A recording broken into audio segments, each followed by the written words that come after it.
بسم الله الرحمن الرحیم و به نستعین. الحمد لله رب العالمین، الصلاة والسلام علی سید المرسلین، حبیبنا و حبیب اله العالمین ابی القاسم مصطفى محمد صلی الله علیه و علی اهل بیته الطیبین الطاهرین المعصومین، سیما بقیت الله فی الارضین، روحی و ارواح العالمین له الفدا.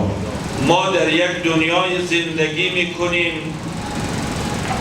که از آن به دنیای پراگماتیستی یا سودگرایانه یا عملگرایانه یاد می شود.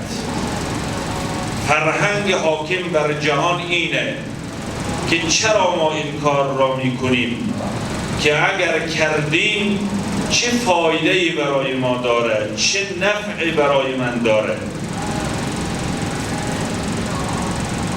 اما عیب کار اینجاست که متاسفانه این سؤالها و این دغدغه‌ها همه دوروبر دغدغه‌های مادی و دنیایی میچرخه.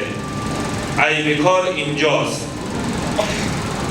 اسلام دقیقاً همین نکته را مورد توجه قرار می‌دهد. در اندیشه اسلامی نیز پرسشگری و انجام عمل با توجه به نتایج و کارکردهایی که دارد خیلی مورد استقبال قرار می‌گیرد. اسلام دینی است که پیروان خود را دعوت می‌کند که سعی کنید آگاهانه، عاقلانه و خردمندانه تصمیم بگیرید و خردمندانه و عاشقانه عمل کنید. لذاست که بحث فلسفه دین در دنیای امروز از داغ‌ترین بحث‌ها هست که چرا دین، چرا دینداری، چرا این مناسک، چرا این عبادات، ما به اینها چه نیازی داریم؟ اینها به درد دنیای ما میخورد یا به درد آخرت ما میخورد؟ چه مشکلی را و چه گرهی را از زندگی ما بر میدارد؟ بشر پیوسته این بشر نفعگرا و طرفدار نفع مرتب این سؤال را دارد. از جمله سؤالهایی که درباره مراسم و مناسک عاشورا مطرحه و امروز جوانان پرسشگر میپرسند که چرا ما از عاشورا تجلیل میکنیم؟ چه ضرورتی دارد که ما این مراسم ها را با این هزینه ها برگزار میکنیم؟ آیا این مراسم ها به درد دنیای ما میخورد یا به درد آخرت ما میخورد؟ باید تبیین شود. فلسفه عزاداری ابا عبدالله الحسین علیه السلام تبیین شود. در جلسه قبل من 2-3 نکته را در جواب این سوال خدمت شما عزیزان به عرض رساندم. عرض شد که یکی از دلایل برگزاری این مراسم ها ثوابهای فراوانی است که برای این مراسم ذکر شده است. از پیامبر گرامی اسلام بگیر بیا ائمه و اولیای الهی همه توصیه کردند، همه تأکید کردند که باید عاشورا را با شکوه تجلیل بکنیم و با شکوه عزاداری بکنیم. عزاداری برای ابا عبدالله الحسین علیه السلام در واقع دستور قرآن کریم است. اونجایی که قرآن کریم می‌فرماید قل لا اسألكم علیه اجرا الا المودة فی القربى، ای پیامبر به امت خود بگو که مزد رسالت من مودت نسبت به اهل بیته، یعنی رسالت من زمان به بار می نشیند، اسلام زمان عملی می شود که اهل بیت به عنوان کشتی نجات و به عنوان چراغ هدایت مقتدا و پیشوای انسانها باشد، که اگر مردم از اهل بیت فاصله گرفتن، که اگر مردم از این کشتی نجات پایین شدن، دیگر در غرقاب زندگی، در پیچ و خم زندگی نابود خواهد شد. این که مودت اهل بیت مزد رسالت و نتیجه به بار نشستن رسالت قرار گرفته، ایجاب میکند که ما اگر میخواهیم واقعا مسلمان باشیم، واقعا میخواهیم ارزش‌های اسلامی در جامعه پیاده شوند، اون چراغ هدایت اهل بیت، کشتی نجات اهل بیت، ان الحسین مصباح الهدی و سفینة النجات، چراغ هدایت و کشتی نجات حسین است. یا اون روایتی که پیامبر گرامی اسلام فرمود مثل اهل بیت که مثل سفینة نوح، من رکبها نجا و من تخلف عنها غرق. خیلی تشبیه زیبایی هست. زندگی را به طوفان حضرت نوح تشبیه کرده و اهل بیت را به کشتی حضرت نوح. در اون طوفان که همه جا را فرا گرفت، تنها کسان نجات پیدا کردند که از امر خدا و دعوت حضرت نوح تخلف نکردند، سوار بر کشتی شدند. آنهایی که تخلف کردند همه غرق شدند و هلاک شدند و تباه شدند. در این آیه قرآن هم در واقع خداوند دستور می‌دهد که اگر در زندگی و در افتارهای زندگی، در باطلاقه‌هایی که پیش روی انسان قرار داره، در گردنه‌های صعب العبوری که در پیش روی انسان قرار دارد، اگر می‌خواهید هلاک نشوید، اگر می‌خواهید نجات پیدا کنید، راه نجات این است که سوار بر کشتی اهل بیت باشید و به دنبال چراغ اهل بیت حرکت کنید. به همین دلیل است که وقتی در آیه قرآن خداوند متعال مودت اهل بیت را مزد رسالت پیامبر اعلام می‌کند، بعد و پیامبر میگوید به اینها بگو که ما محتاج مودت شما نیستیم، اهل بیت به مودت شما احتیاج ندارند، بلکه این شما هستید که محتاج مودت اهل بیتید، چون راه نجات شما در پیروی از اهل بیت و مودت اهل بیت است. قل ما سألتكم من اجر فهو لكم این اجری الا علی الله. به انسانها بگو این اجر را که ما از شما خواستیم برای ما نیست، نفعش به حال ما نیست، بلکه این برای شماست. شما به اهل بیت و به این کشتی نجات نیازمند هستید. لذاست که در واقع گرامی داشته عاشورا، زنده نگه داشتن در واقع مراسم عاشورا و یاد عاشورا، یعنی روشن نگه داشتن آن چراغ هدایت، زنده نگه داشتن اون نور درخشانی که نور هدایت ما و شماست و ما به آن نیاز داریم. قرآن از ما و شما فقط محبت نخواسته که اهل بیت را دوست داشته باشید، بلکه از ما مودت خواسته. مودت یعنی این که ما نه تنها در قلب خود حسین را دوست داشته باشیم، عاشق حسین باشیم، ارادت به حسین داشته باشیم، بلکه در زبان خود و در عمل و گفتار خود هم نشان بدهیم که حسین را دوست داریم. لذا فرق مودت و محبت در اینه که محبت اگر شما کسی را دوست داشته باشید ولو در زبان ابراز نکنید، ولو در عمل نشان ندهید اینجا محبت صدق میکنه. اما مودت فقط زمان صدق میکند که ما علاوه بر عشق قلبی، علاوه بر ارادت قلبی، در زبان و در گفتار خود هم این مودت را نشان بدهیم.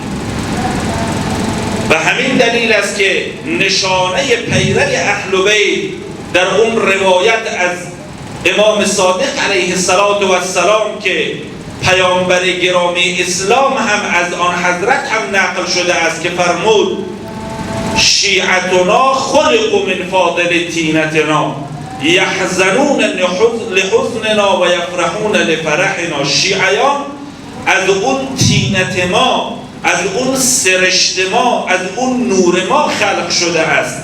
لذا یک پیوند بسیار عمیق بین ما و رهروان ما وجود دارد که هرگاه ما محزون باشیم اونها محزون خواهند بود و هرگاه ما شاد باشیم اونها هم شاد خواهند بود. این پیوند قلبی که بین یک شیعه حقیقی و اهل بیت رسول الله به خصوص سید الشهدا وجود دارد، این باعث می شود که انسان نتواند در ایام عاشورا آرام باشد. ایثار حسین، فداکاری حسین، اخلاص حسین کار کرده است که خداوند حسین را در همه اندیشه ها حق کرده، حسین را بر همه قلب ها مسلط کرده. اندیشه همه آزادگان، قلوب همه حق طلبان و عدالت خواهان مسخر حسینه. یعنی حسین علیه السلام چنان در اعماق قلبها و اندیشه ها نفوذ کرده است که ما چه بخواهیم چه نخواهیم اون شور و شعور حسینی ما را به پای منبرها و به پای مراسم حسینی میکشاند. لذا اگر در ایام محرم اون شور حسینی را در خود احساس نمی کنیم، اون حرارت را در قلب خود نمی بینیم، حتما گرفتار مشکلی هستیم، باید بازبینی کنیم. شیعه حسین قلب بیتاب دارد، قلب مالامال از عشق، مالامال از حرارت به حسین علیه السلام. ایام عاشورا که می شود بیتاب می شود. بنابراین ما از منظر قرآن کریم وقتی نگاه بکنیم، قرآن کریم این نکته را بیان می کند که اهل بیت و از جمله امام حسین علیه السلام مودت اینها و محبت اینها و اظهار عشق و علاقه به اینها این مزد رسالت است. اگر می‌خواهیم که رسالت به نتیجه بنشیند، ارزش‌های اسلامی در جامعه عملی شود، یکی از راهکارهاش همین است که ما بیاییم عاشورا را پاس بداریم که محرم و صفر است که اسلام را زنده نگه داشته است. خیلی مهمه. همون گونه که در بحث امامت وقت قضیه امامت می شود، خداوند متعال با این عبارت اهمیت امامت را بیان می کند که یا ایها الرسول بلغ ما انزل الیک من ربک و این لم تفعل فما بلغت رسالته. ای پیامبر، امامت و ولایت را اعلام کن که اگر امامت و ولایت را اعلام نکنی انگار رسالت خود را انجام نداده ای. اینجا هم در مورد اهل بیت میگوید قل لا اسألكم علیه اجرا الا المودة فی القربى. به امت بگو، به مسلمانان بگو که رسالت من و ارزش‌های اسلامی زمان به بار می نشیند که شما مودت به اهل بیت داشته باشید.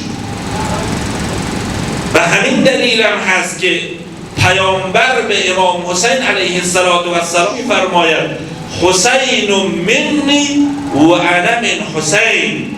حسین از من است و من از حسین. این که حسین از من است روشنه، نوه رسول الله هست، نور چشم رسول الله هست. اما این که انا من حسین یعنی چی؟ پیامبر میگه من از حسینم. اینها رو ما نباید معنای عادی بکنیم. معنی این است که ضامن رسالت من، ضامن دین من حسین است و خون حسین سید الشهدا و برنامه‌های عاشورایی و مراسم عاشوراست که رسالت من و اسلام را زنده نگه داشته است. اسلام را پیامبر آورد، اسلام را پیامبر برای بشریت عرضه کرد.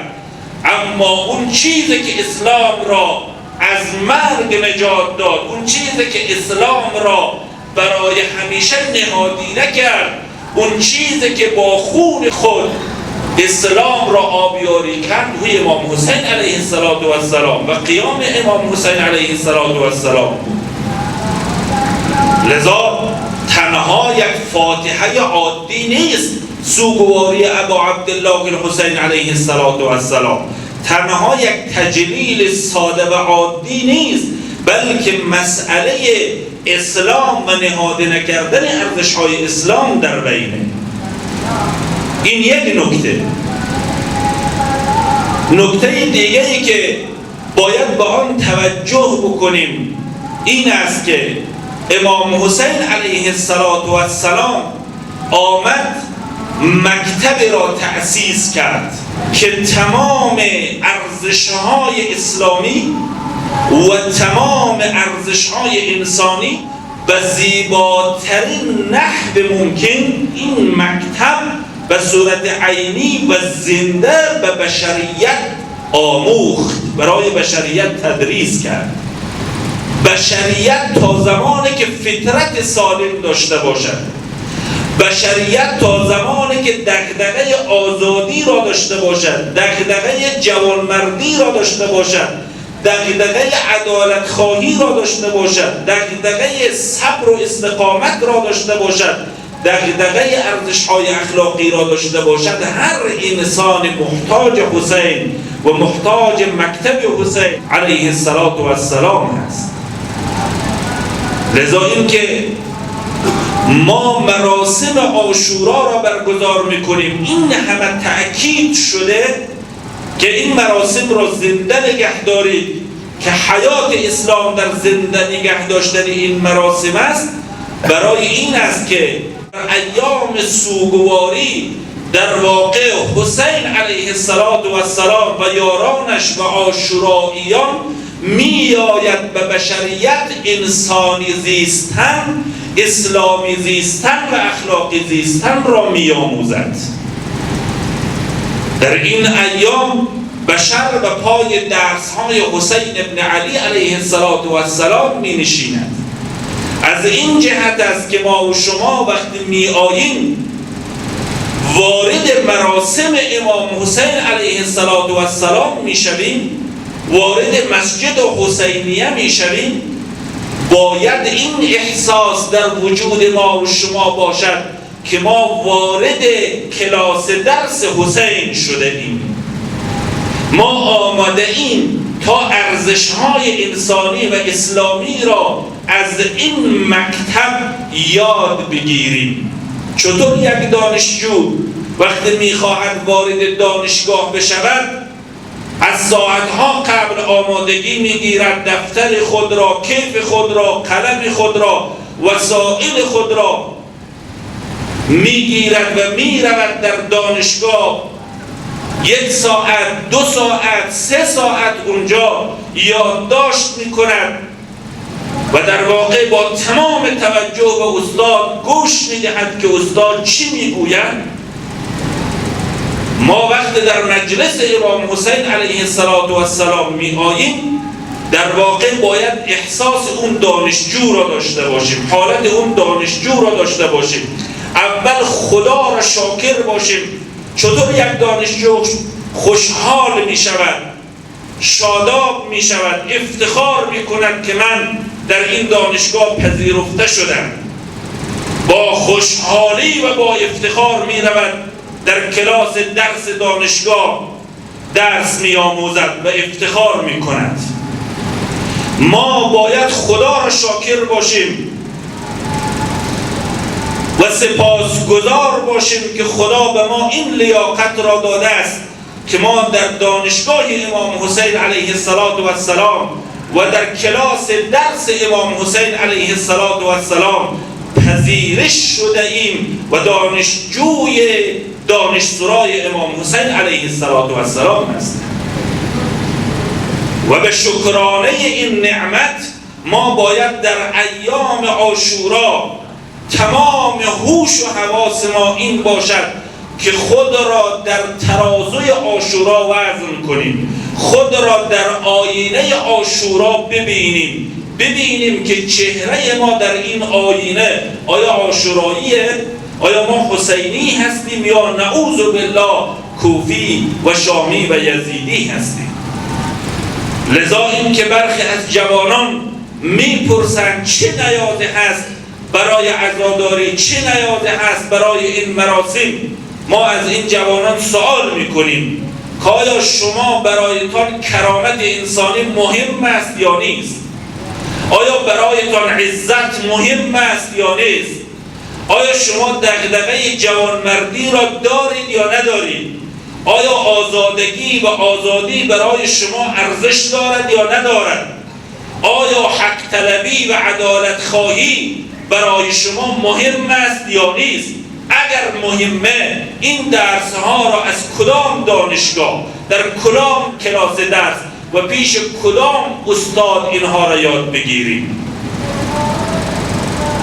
آیا شما استاد بهتر از حسین ابن علی علیه السلام سراغ دارید؟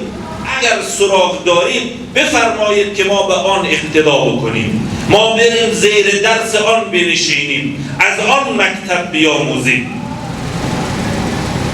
اصلا رمز ماندگاری نهضت امام حسین علیه السلام این که از میان میلیون ها نهضت این نهضت همچون خورشید می درخشد و هر روز بر درخشندگی و شکوه آن افزوده می شود، همینه که این نهضت این قابلیت را دارد که می تواند تمامی بشریت را در این دانشسرا بپذیرد و تمام بشریت را درس عشق، آزادگی، درس صبر و استقامت، تعهد و وفاداری، درس مبارزه با ظلم، مبارزه با بی‌عدالتی را بیاموزد.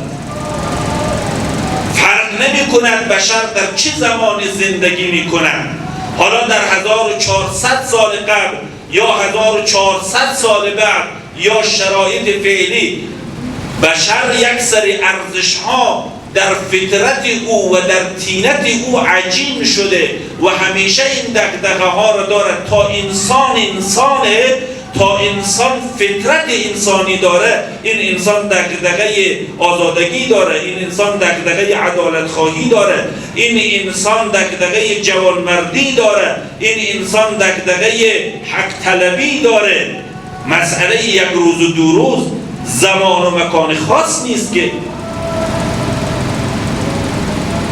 امروز ما به امام حسین به مراتب از اون اعراب 1400 سال قبل که معاصر امام حسین علیه السلام بود، ما به مراتب به حسین نیازمندتریم. و زمان زندگی اینقدر پیچیده نبود، حوادث اینقدر هولناک نبود، دامها و تلهایی که امروز در سر راه بشره، آن روز این دامها و این تلهها نبود. این امواج سهمگین زندگی، این امتحانهای سختی که امروز پیش روی بشره آن روز نبود. اگر بشر آن روز به کشتی نجات و چراغ هدایت که حسین علیه السلام هست محتاج بود، ما و شمایی که در شرایط پیچیده تر و سخت‌تر قرار داریم، بسیار بیشتر از آنها به این چراغ هدایت و کشتی نجات نیاز داریم. لذاست که ما و شما باید در این ایام تلاش بکنیم که یک بار دیگر خود را بر عاشورا عرضه کنیم، بر مکتب عاشورا عرضه کنیم خود را در آینه عاشورا ببینیم و در ترازوی عاشورا وزن کنیم و سعی کنیم که حیات مجدد پیدا بکنیم. سعی کنیم که این ارزش‌ها را و پیروی از امام حسین علیه السلام در خود ایجاد کنیم. اگر بحث درس آموزی نباشد، اگر بحث الگوگیری نباشد، اگر بحث اقتدا به حسین علیه السلام نباشد، صرف نشستن در این محفل درد را دوا نمی کند. لذا ما و شما باید بازبینی کنیم از نو که ما برای چی می رویم در این مراسم. مراسم نوحه‌خوانی مهم است، سینه زنی مهم است، مداحی مهم است. ما به اینها به عنوان نماد مودت که دستور قرآن نیاز داریم. بسیار هم ثواب دارد. اولین کسی هم که این عشق و علاقمندی بر امام حسین علیه السلام را هم ابراز کرده او پیامبر گرامی اسلام صلی الله علیه و آله و سلم است. بله این خیلی مهمه. ابراز مودت، ابراز عشق و علاقه، گریه کردن، نوحه سرایی کردن، اینا بخش مهمی از مراسم عاشوراست. اما فلسفه اصلی این مراسم، فلسفه اصلی بر پایه این مراسم این است که ما این احساس را داشته باشیم که در دانشسرای حسین علیه السلام باید برویم ارزش‌های انسانی و اسلامی و اخلاقی را یاد بگیریم. باید برویم در مراسم عاشورا، اونجا در کنار سوگواری باید درس حسینی را هم یاد بگیریم. لذاست که علامه شهیر سید اسماعیل بلخی چقدر زیبا می‌فرماید تأسیس کربلا نه فقط بحر ماتم است، دانشسرای مکتب اولاد آدم است. ماتم مهمه، عزاداری مهمه، اما فقط این نیست. اون دانشسرای مکتب اولاد آدم بودن مهمه که باید توجه بکنیم.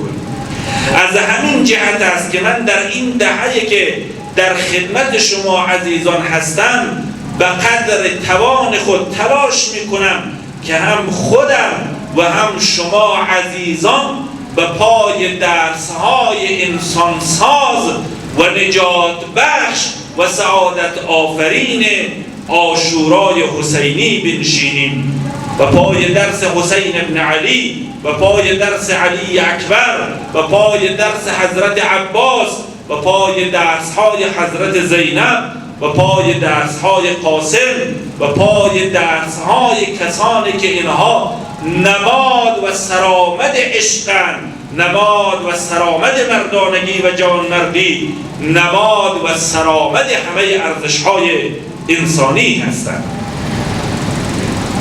اما نکته دیگری را که من در اینجا عرض می‌کنم، اون نکته این است که ما باید به ظرفیت این دانشگاه توجه بکنیم. این دانشگاه مثل یک دانشگاه معمولی نیست که ظرفیت پذیرشش محدود باشد، در یک مکان خاص باشد، در یک زمان خاص باشد، برای یک طیف خاص باشد، برای افراد خاص باشد. نه، این دانشگاه حسین علیه السلام اونقدر وسیعه که هم مرز زمان را در نوردیده، هم مرز مکان را در نوردیده، هم مرز عقیده و سلیقه را در نوردیده، هم مرز جنسیت را در نوردیده، هم مرز قومیت را در نوردیده. این نهضت اونقدر گسترده است که خود را به هیچ چیز محدود نکرده است. هرچه زمان می‌گذرد زنده‌تر می‌شود، پرخروشتر می‌شود، گویاتر می‌شود، شکوهمندتر می‌شود. شما این کتاب انقلاب کربلا از دیدگاه اهل سنت که جناب آقای دکتر عبدالمجید ناصری نوشته، این کتاب واقعا برای شیعیان افغانستان حداقل لازمه بخوانید. که در اونجا از منابع مختلف اهل سنت آورده این قضیه را. لذاست که ما نباید یک نگاه محدود و تنگ نظرانه به مراسم عاشورا داشته باشیم.